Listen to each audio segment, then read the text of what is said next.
Good morning, my pupils. You are welcome back to mathematics class, primary 2. My name is Mr. Olatunji IK. Today, we are going to discuss about addition of fraction with different denominators. Our last topic was based on addition of fraction with the same denominators, whereby the first fraction added with the second fraction has the same denominator, though they may have different numerators. But this time around, we are going to have different denominators. And how are we going to go about this? For example, 1 over 2 plus 1 over 8. 1 is numerator, 2 is denominator. And the second fraction is 1, which is numerator, and the 8 below is denominator.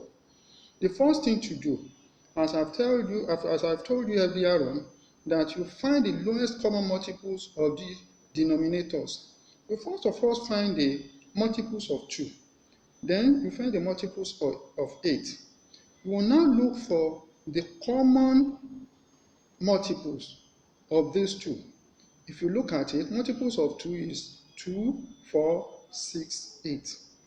One multiples of 8 is 8, 16, 24, 32.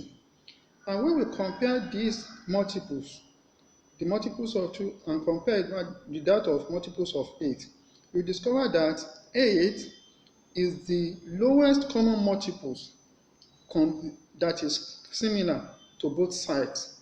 So therefore, our lowest common multiples of 2 and 8 is 8. Now, we choose our denominators, our lowest common multiples, 8. Now, you will now say 2 goes in 8. How many times? It goes 4 times. You will not multiply that 4 times 1. That is the numerator on top of the 2. That is 4 times 1. Plus 8 goes in 8. How many times? 1 time. You will now multiply that 1 times 1. That is the numerator on top of the 8 in another fraction. Now, 4 times 1 will give you 4. 1 times 1 will give you 1. And when you add 4 plus 1, it will give you 5. Therefore, we will now have 5 over 8, which shows that when you add 1 over 2 plus 1 over 8, it will give you 5 all over 8 as your answer. Now, let us look at the second example. In this example, we are having different numerators, and at the same time, we are having different denominators. As I have told you earlier on in our example 1, you find the multiples of 9. That is the denominators of 6 over 9. Then you find the multiples of 3 as well. Multiples of 9 are 9, 18, 27, 36. Then you look for the multiples of 3. 3, 6, 9, 15.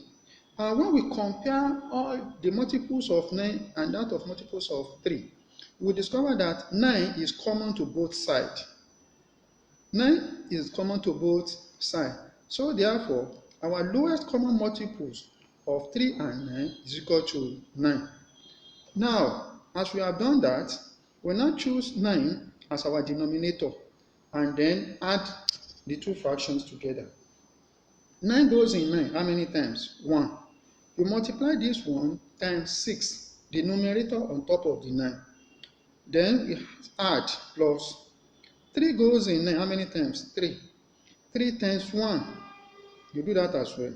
1 times 6 will give you 6. Plus 3 times 1 will give you 3. 6 plus 3 will now give you 9.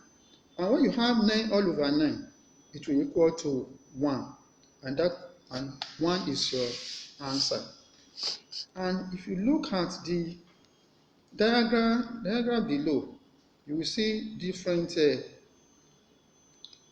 diagram whereby a round object is drawn and it is being divided into different fractions. So this will also show you that when we are dealing with fractions, it is part of a whole number.